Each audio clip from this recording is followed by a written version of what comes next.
ఎస్పాడాస్ లో ఉన్న only గిలియన్ class hollow and also ఇది ఒక స్పెషల్ కేస్ అని చెప్పొచ్చు. ఎందుకంటే ఎస్పాడాస్ లో ఐదర్ అజుకాస్ క్లాస్ హాలోస్ అన్నా లేకపోతే వాస్తలో అర్ధే క్లాస్ అన్నా ఉంటారు. సో ఇది స్పెషల్ కేసే. వాడే ఎస్పాడా నెంబర్ 9 అరునీరియో అరురూరియే. సో వీడి ఆస్పెక్ట్ ఆఫ్ డెత్ ఏంటి అంటే గ్రీడ్. ఏం చేసినా ఎంత చేసినా తీరని ఆకలితో చనిపోయే డెత్ ని రిప్రజెంట్ చేస్తాడు. Death caused by endless hunger.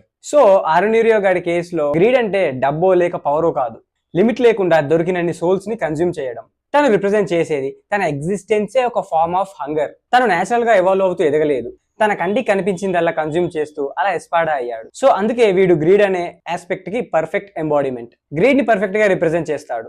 వీడి రోల్ స్టోరీలో ఎందుకు ఇంపార్టెంట్ అంటే కయ్యన్ షిబా యొక్క బాడీ ఇంకా మెమరీస్ ని యూజ్ చేయగలుగుతాడు కాబట్టి. తనంతటా తానే ఫైట్ చేయకుండా తన అపోనెంట్స్ ని సైకలాజికల్ గా బ్రేక్ చేస్తాడు.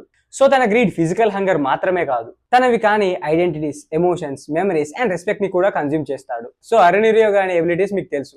తను కన్జ్యూమ్ చేసే హాలోస్ యొక్క పవర్స్ అండ్ మెమరీస్ ని అబ్జర్వ్ చేసుకుని వాడుకోగలుగుతాడు. ఇదే వీడి main ability. More than 33,000 Hallows ని కన్జ్యూమ్ చేశాడు అని చెప్తాడు.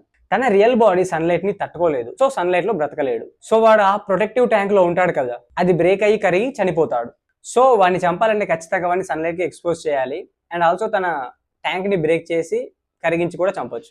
సో ఇలా ద 9th ఎస్పాడా రిప్రజెంట్ చేసే aspect of death is greed. So మీకు ఈ వీడియో ఎలా అనిపించింది? మీ థాట్స్ కామెంట్ చేసేయండి and don't forget to hit the follow.